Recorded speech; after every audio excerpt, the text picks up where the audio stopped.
Here we are at Gosford Waterfront on the Central Coast. Mike's here from New Zealand. We've got Rabbit here in his PodVan meeting the PATVan. It's like two superheroes colliding. Let's see what happens.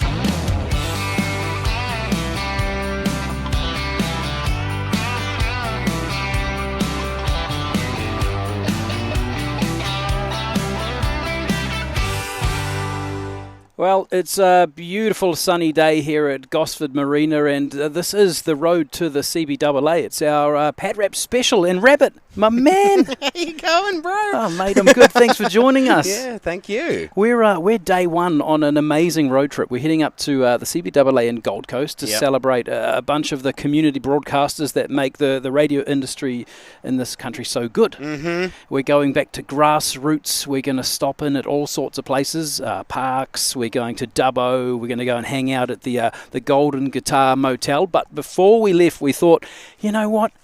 Let's go and see our good mate Rab, because he's got a killer toy, which we're going to come back to in just a moment. Yep.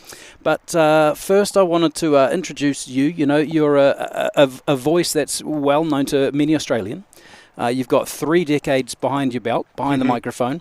You're about to celebrate your 100th podcast. Yeah. But for me, and thinking about the reason for this road trip, going back to grassroots, hearing people's stories, it's not about the technology today. I mean, the technology does a great job at supporting the content creators, but it's about the stories. And I want to know about you, about your story and your first memories of being behind the mic. Yeah, it's funny because I only just thought of this yesterday with the kind of thing that I'm doing with the PodVan and seeing your setup in here.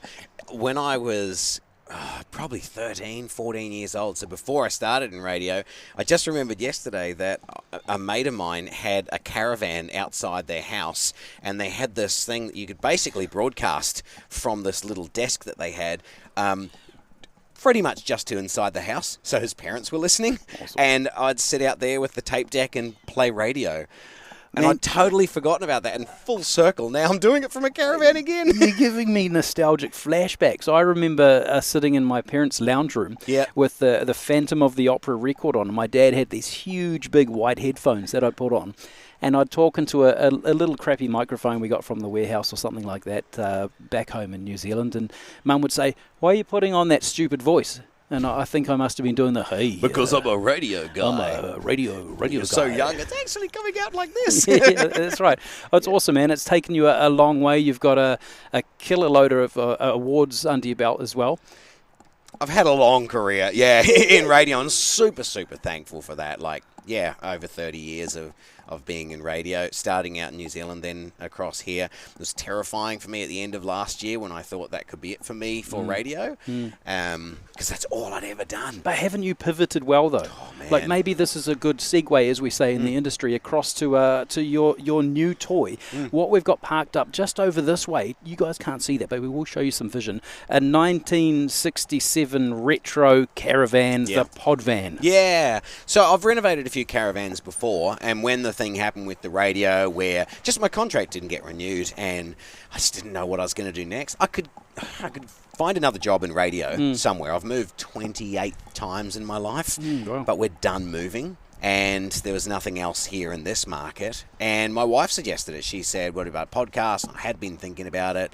And then she came up with the idea of, why don't you renovate like a little caravan and build a studio inside it? Hey, it's stunning. It's absolutely stunning. And I think, you've done what a lot of people should probably be thinking about. The industry's in a tough spot right now. If we look at the commercial model, community radio is still chugging along, and I think it always will. It always will be the voice, right, for the community. But commercially, it's struggling. You've had the forethought to look forward to see how you can move, and podcasts is certainly... they're just growing, and it's getting bigger and bigger. And I was worried at first that, I'd missed it, because podcasts have been around for a while. But no, it's just growth day on day. And, this is unique with the fact that I can take it around and, the back of it opens up. People can walk past. I pull up at the beach and we'll be recording with someone. And, people walk by and can see inside. They sometimes come and jump in. Well, we've had it down here at Gosford Marina while we were setting up. There's a constant flow of people walking past. Yeah. Everyone's checking it out. It's great. I want to have a look through. We want to see what you've done. And people can tune in to you and your podcast at podvan.com.au. You're on Spotify, iHeart, and Apple Podcasts. Apple Podcasts. Everything, yeah. and about to do the 100th episode. So looking forward to that. Pucky, as we say back home. Pucky. Too Mecca. Too Mickey and up the wires. Come for a look through. I will, mate. Well, here we are in the PodVan now. How good is this? It's like the TARDIS. Like on the outside, it looks tiny, and then you come in, and once the back opens up and everything, There's so much room for activities. Roomy. Yeah. So I have the Audio Technica. It's all Audio Technica gear that I use in here, and these are the AT2040s, the mics. And so I would normally have these like so, but a big problem that I've had through recording all of the episodes in here is I'm fine with being on a microphone. Generally, people that jump in here have never been on one, and so they'll sit there and then they see a dog go by and they lean right away from them. Shiny thing. Oh, shiny thing, and it kills me, and then I have to fix it all up in post. So, got these new headsets, Audio Technica ones, and I don't even have to be using this one. I could be using the mic, but I don't know. The sound is good. It's a great space. It does. It sounds good. It looks great. I don't feel like I'm at risk of melanoma from your lights.